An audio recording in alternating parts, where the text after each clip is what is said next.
What if Doctor Who hadn't been axed in 1989? That is something many have tried to guess at, and now it's my turn. I'll be going through this concept at the rate of one season per episode.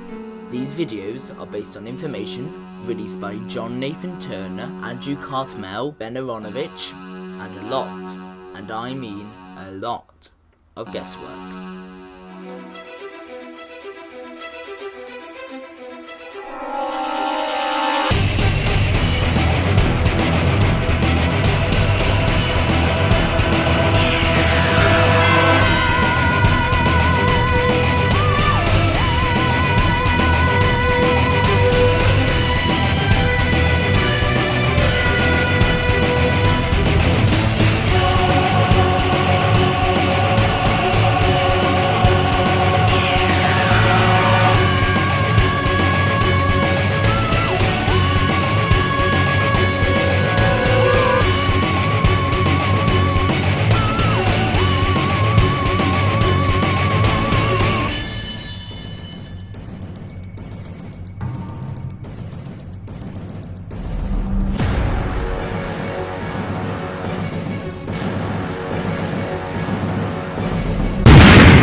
Season 42 of Doctor Who would have largely continued what Season 41 started, with only a few production changes, namely Stephen Garwood leaving as an executive producer as he had welcomed in the new lot. Another season was being produced. This season had a few tasks, firstly to continue Season 41's plot threads and to set up a new spin-off that was in the works. More on that will come later. This season would mainly focus on the Gallifreyan Union that was founded at the end of last season and the implications that had on the cosmos, and it introduces the main antagonist for this season, the Resistance, a group of rebels from the Union worlds who are politically against it but take it too far into acts of terrorism. There are a few subtle changes to the title sequence this year, however instead of just telling you them all, here are them played side by side.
It has been 13 months relative since the Gallifreyan Union was formed and a Bellocian freighter explodes just outside the capital. The Bellocians blame their former enemy turned ally the Poplin, however the Lord President of Gallifrey, the Doctor, suspects otherwise. This episode starts off the season with a terror attack which is clearly inspired by the events of 9/11 just a few years earlier, and this was the direct cause of the show's July air date being moved into an October air date. This was due to the unforeseen events of 7/7 in London, and it wasn't felt very necessary to have it airing just after that. This episode, however, introduces the Resistance and also shows allies turning against each other in fear and in blame. The Doctor, of course, wants to find a peaceful solution, which in turn leads him starting to look into other possibilities of who caused the terror attack.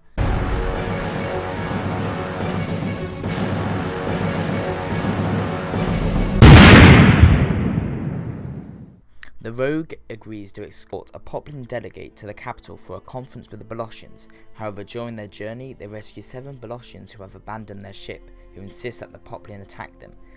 However, until they are attacked by that same ship. Meanwhile, at the conference, the Doctor must convince all the other delegates to unite and find out who attacked the Bellocians.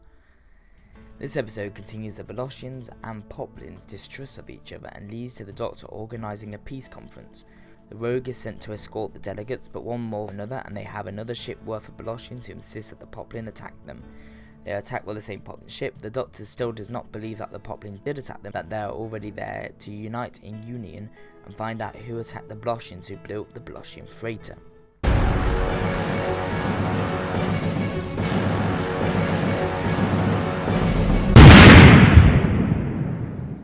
With the Poplin and Blossian delegates safely in Gallifrey, the conference continues. However, after analysing the data from the ship, it seems that neither the Poplin or any other known party were controlling it.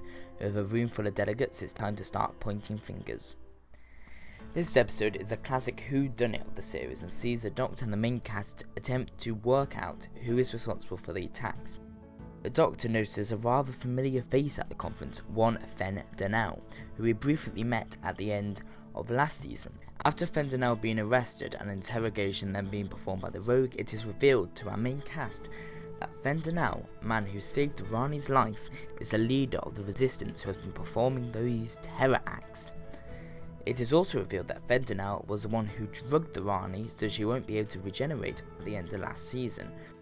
Now helped along the Rani's regeneration, he could win the Doctor's trust.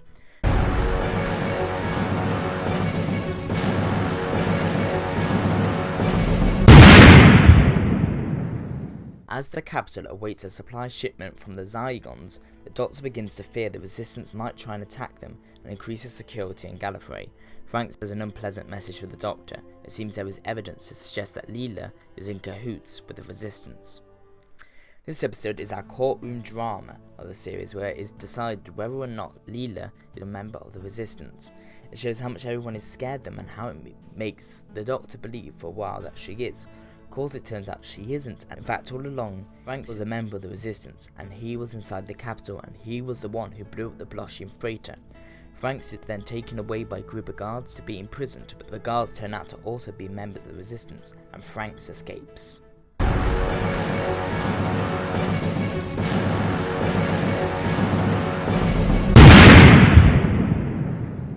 The Matrix of Time, the largest supercomputer ever invented. It's so advanced, it's a micro-universe.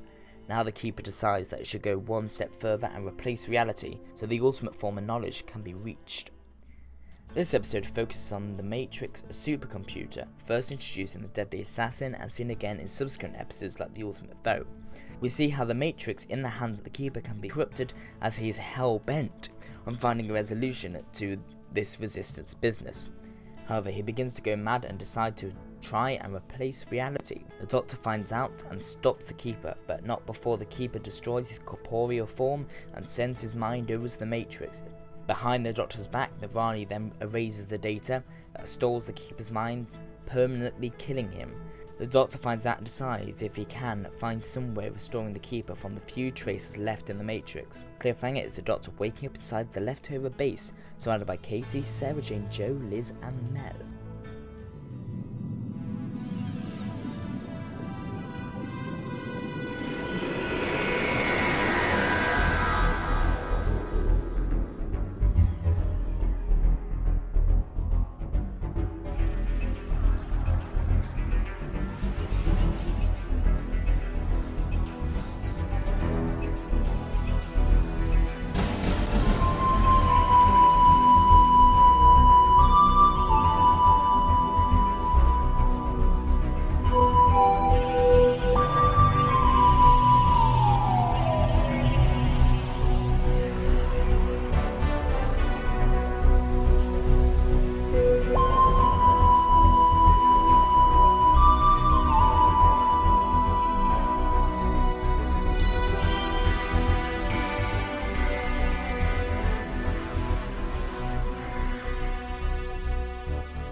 One day the Doctor was Lord President of Gallifrey, the next he's back on Earth surrounded by his friends doing what he likes doing the best, saving the day against alien crooks and invaders. But something is wrong. How did this happen? Is it even real? This episode takes place in a Matrix simulation of Earth. However, the Doctor does not know he's actually in the Matrix, as the remnants of the Keeper are trying to keep the Doctor in there. The plot of the episode sees the Doctor reunited with his old friends of Leftover, just saving the day like a normal story. As he continues to do that, the Doctor starts to work out that something isn't quite right and begins breaking down the walls of the Matrix and finding faults. Eventually he finds a manifestation of the Keeper and tries to save what's left to him, but the Doctor discovers that the Keeper is too far gone and the manifestation will perish soon. The manifestation then attacks the Doctor. During that fight scene, the Doctor's heart rates rise to an unsavory level and is automatically pulled out. However, when the Doctor wakes up, he finds no one there. Everyone is gone. Something must have happened while he was on the Matrix. This episode also features the one-off return of Sandman era title to show how this episode really goes back to that style of Doctor Who. However, it does feature the current logo, albeit in a revamped form.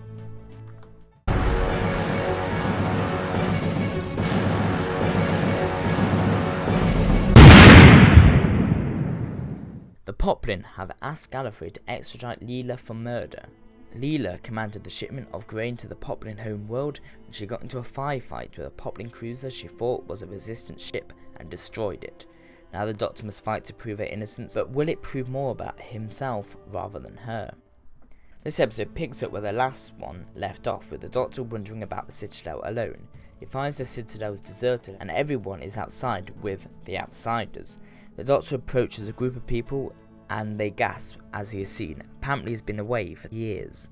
The Doctor finds a compound not too far from the Citadel he has never seen before. He enters and finds the Rogue and the Rani there, as well as an old friend, Ace McShane. The Doctor asks what is going on and they explain that Leela has been accused of murder due to destroying a Poplin ship. The Poplin attacked the Citadel to try and get to Leela, which led to its evacuation. Now they must go through a Poplin-led trial to decide Leela's fate. However, it turns out this whole scenario is in fact orchestrated by Ace as a member of the Resistance. The Poplin accuse the Time Lords of planting a spy, but then a member of the Poplin reveals himself to also be a member of the Resistance, showing there are on both sides. A firefight ensues before Ace and the Poplin Resistance member manage to escape.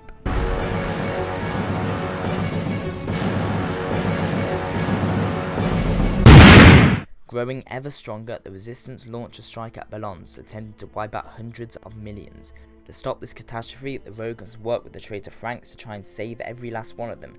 Meanwhile, the Doctor must face allegations of corruption at the highest level of Gallifreyan government and try and find an ending to the Resistance for the good of everyone. This episode is non-stop action. Everything is kicking off and this is the big finale to the series.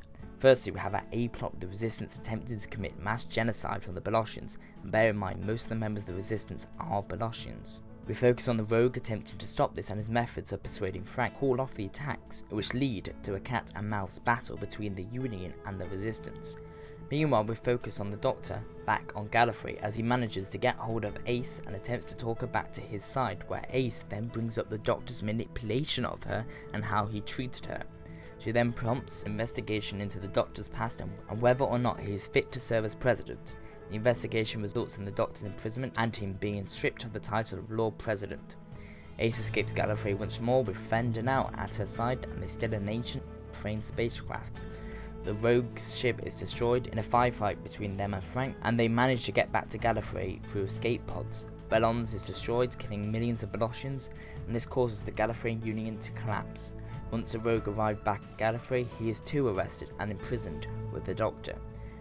Then the series ends with Franks walking into the Panopticon, completely empty, and he shouts out loud, "It's yours now." The lights go dim, and the figure steps out the shadows. We hear his voice say, "Thank you, my dear Franks." Then we see the face of the Master, portrayed by Jeffrey Belden. And with that, the series ends on that cliffhanger. The Rogue and the Doctor are imprisoned, all the Balotians are dead, Ace is a terrorist, the Master and Franks are in control of Gallifrey, and this will all lead to a new spin-off miniseries which would air a couple of months later in January of 2006. It would be called Rebel Zero and would consist of 4 episodes in 45 minutes in length, and would star Sophie Eldred as Ace, Tucker Smallwood as Fendanel, and John Patton as Franks. More on that later. So please watch out for that. Anyway, that's it for now. Goodbye.